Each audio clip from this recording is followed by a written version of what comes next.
गुरु गोरखनाथ जी के गुरु मच्छिंद्रनाथ जब भिक्षा लेने के लिए पहुंचे तो वहां पर जाकर के अलग जगाई। एक बार कहा कि माई भिक्षा दीजिए, 2 बार कहा, लेकिन जब कोई नहीं आया तो गुरुजी ने भी सोचा कि आज इस घर से भिक्षा जरूर लेकर के जानी है। कोई नहीं आ रहा, किस तरह से भिक्षा मांग रहे हैं गुरु मच्छिंद्रनाथ जी, क्या रखा, कैसे?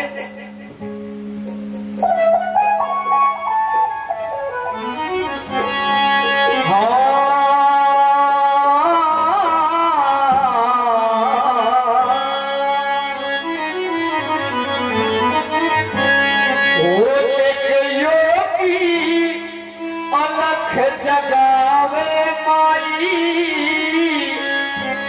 भिक्षा देगा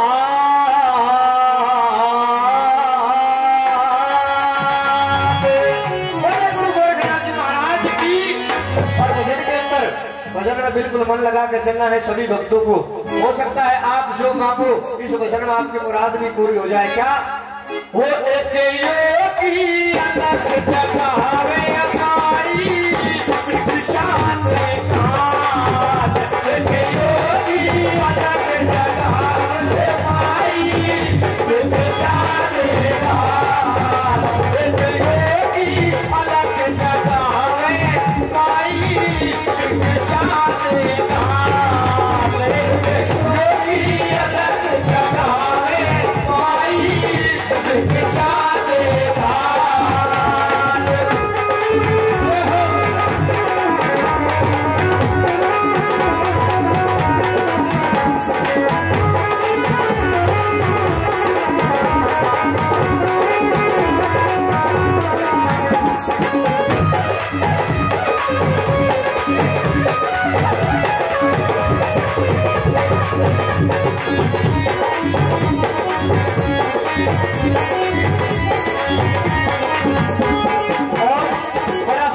भजन है, सबको भजन में ध्यान लगाना है, क्योंकि गुरु गोरखनाथ जी का जन्म कैसे हुआ इस भजन के अंदर वो सभी बताया जाएगा। क्या कैसे करेंगे गुरु जी?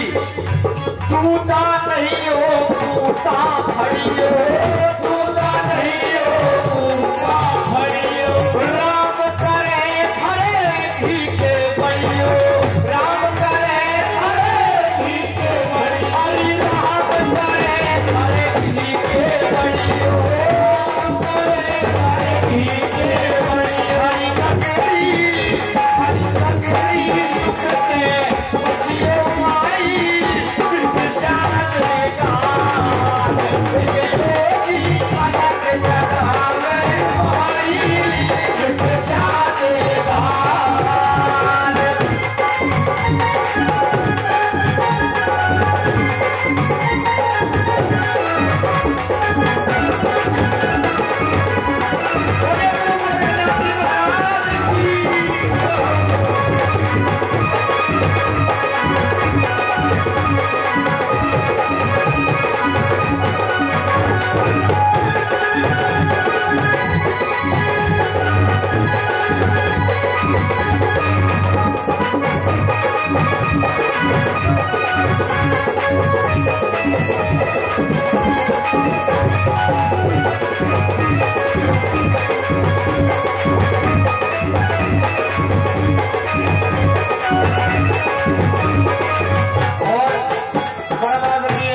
सत्य बढ़ाना जी पाली से भाई, वो भी 500 रुपए से इस भजन पर मान सम्मान कर रहे हैं, बार बार धन्यवाद। और भजन में कली भी यही आ रही है, बताया कि दान देने से धन कभी नहीं घटता। अगर दान दोगे धन तो दान करने से धन की शोभा होती है, दुगना चौगुना होकर के मिलेगा। और एल खेल में उड़ाओगे तो और ज्यादा घट जाएगा। क्या दान दिए ते धन घटकारी सोना, दान दिए ते धन घटकारी सोना, लिखा कर मैं करता सोना, लिखा कर मैं करता सोना, लिखा कर मैं करता सोना, करता सोना, मुझ पे क्यों ही चलियो माई भिक्षा देगा, योगी अलग जगावे माई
आया।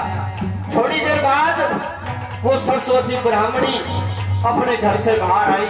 आंखों में तो आंसू थे और हाथ में वो भिक्षा का कटोरा लिए हुए जिसमें थोड़ा सा छूट था। जाकर के गुरु मच्छिंद्र नाथ जी के झोली में उस भिक्षा को घेरने लगी। गुरुजी ने देखा आंखों में आंसू, एकदम रोक दिया कि पहले ये बता तेरे दुख क्या है, उसके बाद मैं भिक्षा लूंगा। कि गुरुजी दुख की सुनोगे तो मैं हो सकता है इस संसार में सबसे बड़ी दुखियारी हूं। कि कैसे? कि धन माल की कोई कमी नहीं है, लेकिन कमी है तो एक पुत्र की कमी है। दुनिया मुझे पांच कह करके पुकारती है। क्या कहने लगी? तुम्हारे कुल की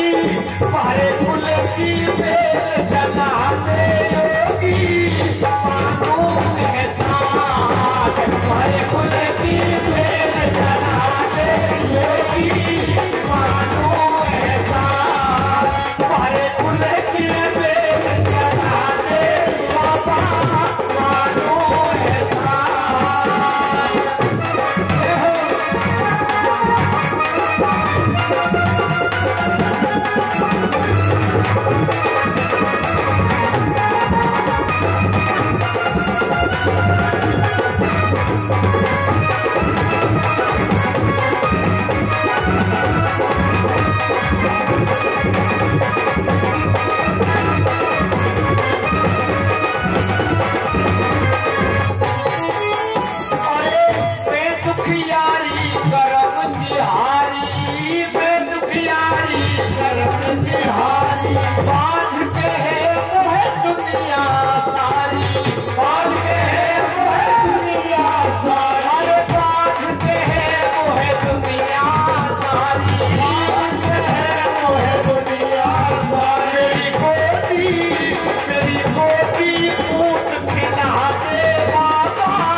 खुश होकर जिंदगी हमारे भक्तों ने मान सम्मान किया है, बार बार धन्यवाद करते हैं। जैसे ही कहा कि मैं दुखियारी करम तिहारी, बांध कहे वो है दुनिया सारी, एक धोती पूछ खिला दे बाबा मानो एहसान।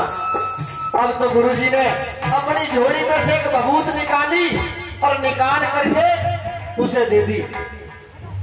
वो चलेगी और कह करके चले गए कि अगली बार जब भी आऊंगा तो भिक्षा तेरे हाथ से नहीं लूंगा, भिक्षा लूंगा जो ये बबूत दे करके जा रहा हूं, तुझे पुत्र रतन की प्राप्ति होगी, उसके हाथ से भिक्षा लूंगा।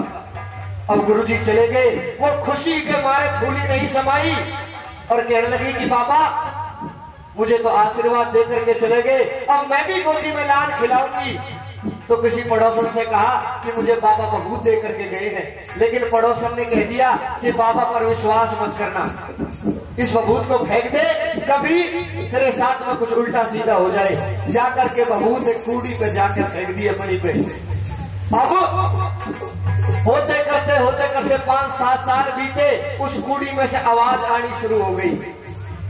और जब कूड़ी में से आवाज आनी शुरू हो गई तो सब गांव के लोग वहां पर जाने से डरने लगे। जैसे 12 साल बीते, गुरुजी का फिर से डेरा लगा और फिर भिक्षा मांगने के लिए आए। अब तो दोबारा से अलग जगाई, फिर के वही आई और उसी के हाथ में वही चून का कटोरा और आंखों में आंसू। गुरुजी ने कहा कि भाई तेरे हाथ से भिक्षा नहीं लूंगा, उसके हाथ से भिक्षा लूंगा जो 12 साल पहले तुझे बबूत दे करके गया था। लेकिन आंखों से आंसू नहीं रुके कि पापा मैंने तो भभूत दिखाई ही नहीं है, कि भभूत कहाँ है। कूड़ी के पास लेकर के चली गई गुरुजी को। जब कूड़ी के पास पहुंचे गुरुजी तो कूड़ी में से आवाज आई, क्या? गुरुजी मने बाहर काट लो, मने हो ये बारे साथ। गुरुजी मने बाहर काट लो, मने हो ये बारे साथ। गुरुजी मने बाहर काट लो, मने हो ये बारे साथ। गुरुजी मने बाहर काट लो, मने हो ये बारे साथ।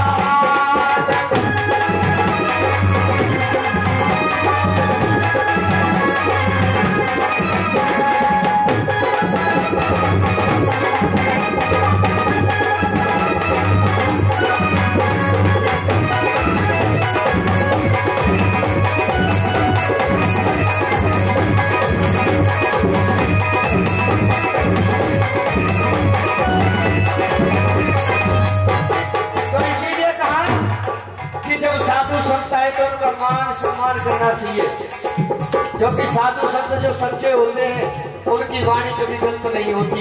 ये इतिहास बता रहे हैं। और आपने देखा भी होगा जो सच्चे साधु होते हैं उनकी वाणी कभी फल नहीं होती। क्या? सदा फली संतों की वाणी, सदा फली संतों की वाणी, सदा फली संतों की वाणी।